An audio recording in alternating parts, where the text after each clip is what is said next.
Advantage Assam 2.0 যি ধৰণে অসমৰ আন্তঃগাঁথনি আৰু বিনিয়োগৰ ক্ষেত্ৰখনৰ এক সম্ভাৱনাৰ দুৱাৰ মুকলি কৰিছে, ঠিক তেনেধৰণে চৰকাৰৰ বিশেষ পদক্ষেপৰ ফলশ্ৰুতিত গোলাঘাটৰ নুমলীগড়ত NRLৰ উদ্যোগত বিশেষভাৱে বাঁহৰ ওপৰত নিৰ্ভৰ বাঁহৰ যোগেদি আচলতে ইথানল প্ৰস্তুত কৰাৰ এটা আচলতে বৃহৎ উদ্যোগ ইতিমধ্যে তাৰ কাম কাজ আৰম্ভ হৈছে আৰু চলিত বৰ্ষতে সেই প্ৰকল্পটো মুকলি হোৱাৰ কথা আছে। আৰু এডভান্টেজ আসাম 2.0 যি প্ৰদৰ্শনী হৈছে এই প্ৰদৰ্শনীত NRL আৰু ফিনলেণ্ডৰ কেইবাটাও প্ৰতিষ্ঠানৰ সৈতে জইণ্ট ভেঞ্চাৰ হিচাপে লোৱা এই পদক্ষেপটো ইয়াত আৰ্হি হিচাপে প্ৰদৰ্শনৰ ব্যৱস্থা কৰা হৈছে। সতীৰ্থ সঞ্জয়ে দেখুৱাবলৈ চেষ্টা কৰিব আচলতে বেম্বো বেছ 2G বায়' ইথানল প্লাণ্ট যিটো গোলাঘাটৰ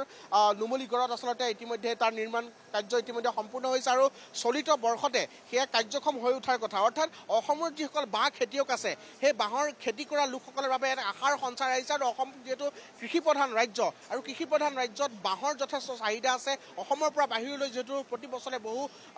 মেট্ৰিক টন বাঁহ ইতিমধ্যে ৰপ্তানি কৰা হয়, ঠিক তাৰ মাজত এটা আশাৰ সঞ্চাৰ যে এনেধৰণৰ এটা বিশেষ এটা উদ্যোগ বহিবলৈ ইতিমধ্যে আৰম্ভ হৈছে, যি উদ্যোগে যি ইথানল উৎপাদনৰ যোগেদি বিশেষকৈ পেট্ৰল ডিজেলৰ বিকল্প হিচাপে আচলতে পৰিবহণ ক্ষেত্ৰখনত ইয়াৰ ব্যৱহাৰ হ'ব। গতিকে মই এই গোটেই বিষয়টো সন্দৰ্ভত অকণমান মই জানিবলৈ চেষ্টা কৰিম। মোৰ সৈতে NRLৰ তথা এই গোটেই প্ৰকল্পটোৰ সৈতে জড়িত বিষয়াগৰাকী আছে, মই তেওঁৰ পৰা জানিম এটা বৃহৎ এটা উদ্যোগ আপোনালোকে হাতত লৈছে আৰু এই উদ্যোগটোৱে অনাগত ভৱিষ্যতে যি আমাৰ গ্ৰীণ এনাৰ্জিৰ যিটো পৰিৱেশ সেই পৰিৱেশটোত কিন্তু অসমৰ অৰিহণাৰ লগতে এটা যুগান্তকাৰী পৰিৱৰ্তন আনিব। গতিকে এই প্লাণ্টটোত কি উৎপাদন হ'ব, ইয়াৰ ফলত অসমৰ যিসকল খেতিয়ক আছে তেওঁলোক কেনেধৰণে উপকৃত হ'ব, গোটেই কথাখিনি আপোনাৰ পৰা অকণমান জানিম। হয়, এইটো হৈছে অসম বায়' ইথানল প্ৰাইভেট লিমিটেড, যোনটো নুমলীগড়ৰ লগত আৰু ফিনলেণ্ডৰ দুটা কোম্পানী লগি এটা যৌথ উদ্যোগ আপোনাৰ স্থাপন কৰা হৈছে নুমলীগড়ত। ইয়াত মেইনলি আপোনাৰ বেম্বো বায়'মাছ হিচাপে ইউজ কৰা হ'ব। যোনখিনি বায়'মাছ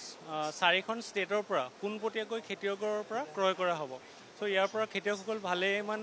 উপকৃত হ'ব। আৰু লগতে এই ফেক্টৰীটোৰ এইমটো এইটো হৈছে যে আপোনাৰ অনাগত দিনত আপোনাৰ যোনখিনি ধৰি লওক পলিউশ্যন বা হেৰি হৈ আছে আৰু আমাৰ ভাৰতবৰ্ষৰ বায়' ইথানল পলিচি হিচাপে পেট্ৰলত ধৰি লওক ক্লিন বাৰ্ণিং ফুৱেল মিক্স কৰাৰ যোনটো পলিচি হাতত লৈছে তাৰ মানে ধৰি লওক ৰিজাল্ট হিচাপে এই বায়' ৰিফাইনেৰীটো স্থাপন কৰা হৈছে। আৰু 4খন ষ্টেট ইয়াতে মানে ধৰি লওক জড়িত হৈ থাকিব, খেতিয়কসকল পোনপটীয়াকৈ জড়িত হৈ থাকিব। 5 লাখ টন বাঁহ প্ৰতি বছৰে ক্ৰয় কৰা হ'ব আৰু আপোনাৰ সেইটো ধৰি লওক ইয়াৰ পৰা আমি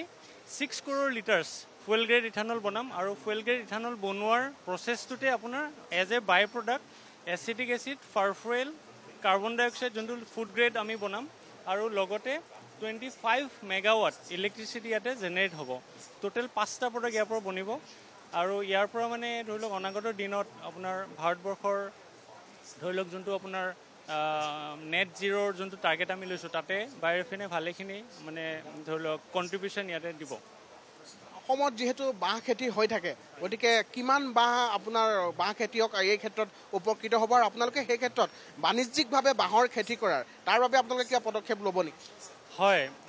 ইয়াতে আমি যিহেতু আপোনাৰ ধৰি লওক ভালে হওক 5 লাখ টন আপোনাৰ বাঁহ ক্ৰয় কৰা হ'ব আৰু সমান্তৰালভাৱে যাতে বাঁহৰ ধৰি লওক যোনটো পপুলেশ্যন আমি মেইনটেইন কৰিব পাৰোঁ, ধৰি লওক ছাষ্টেইনেবিলিটি এছপেক্টটো আমি যদি মেইনটেইন কৰিব পাৰোঁ তাৰ কাৰণে সমান্তৰালভাৱে আমি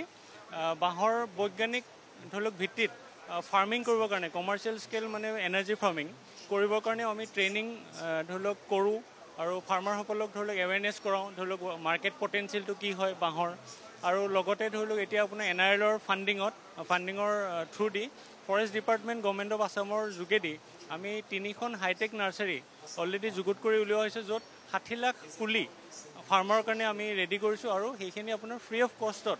ফাৰ্মক দিয়া হ'ব আৰু লগতে কেনেকৈ আপোনাৰ কমাৰ্চিয়েলি বেম্বো ফাৰ্মিং কৰিব লাগে তাৰ ট্ৰেইনিংখিনিও আমি দিওঁ। আৰু এই যিটো ইথানল ইয়াত উৎপন্ন হ'ব সেই ইথানলখিনি ক'ত ব্যৱহাৰ হ'ব?